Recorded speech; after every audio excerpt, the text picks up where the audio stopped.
અંકોડિયા ગામની સીમમાં થયેલ હત્યાના મામલે પોલીસ આરોપીને સાથે રાખી ઘટનાનો રીકન્સ્ટ્રક્શન કરાવ્યું હતું.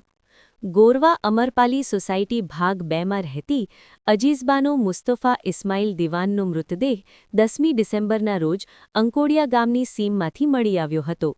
પોલીસે અજીઝબાનુનો મૃતદેહ મળી આવ્યો ત્યાંથી તેના ઘર સુધીના સીસીટીવી કેમેરાની તપાસ હાથ ધરી હતી, જેમાં અજીઝબાનુ એક યુવાનના ટુ વ્હીલર ઉપર બેસીને જતી દેખાઈ હતી. પોલીસે આ યુવાનની ઓળખવિધિ માટે તપાસ હાથ ધરી હતી, જેમાં યુવાન ગોરવા રૂપમ સોસાયટીની બાજુમાં સૈયદ સાહેબના મકાનમાં રહેતો રમીઝ રાજા હનીફભાઈ શેખ હોવાનું જાણવા મળ્યું હતું.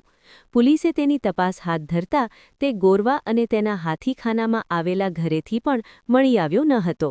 દરમિયાન ગઈકાલે પોલીસે તેને ઝડપી પાડ્યો હતો. પોલીસે પૂછપરછ હાથ ધરી હતી. આખરે પૂછપરછમાં તે ભાંગી પડ્યો હતો અને જણાવ્યું હતું કે મૃતકની મોટી બહેન ફિરોઝાબાનુ ઉર્ફે અનીશા દિવાનના કહેવાથી તેને હત્યા કરી હતી. અજીઝબાનુએ થોડા દિવસ પહેલાં જ 40 લાખનો વીમો ઉતારાવ્યો હતો, જેમાં નોમિનીમાં અજીઝબાનુએ તેની મોટી બહેન ફિરોઝાબાનુનું નામ લખાવ્યું હતું. આ રકમ મેળવવા માટે ફિરોઝાબાનુએ તેના પરિચયમાં આવેલા રમીઝ રાજાને તેની હત્યા કરવા કહ્યું હતું.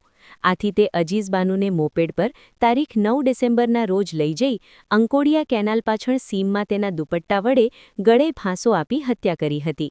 પોલીસે રમીઝ રાજા અને ફિરોઝાબાનુની ધરપકડ કરી તપાસ હાથ ધરી છે.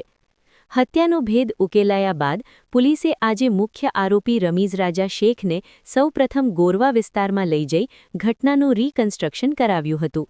ત્યારબાદ પોલીસે તેને અંકોડિયા ગામની સીમમાં જ્યાં મૃતદેહ મળી આવ્યો હતો તે સ્થળ સુધી લઈ જઈ સમગ્ર ઘટનાક્રમ ફરીથી સમજાવ્યો હતો.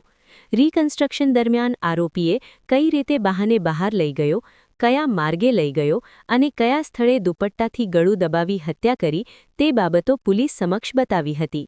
સમગ્ર કાર્યવાહી દરમિયાન પોલીસનો ચુસ્ત બંદોબસ્ત રાખવામાં આવ્યો હતો.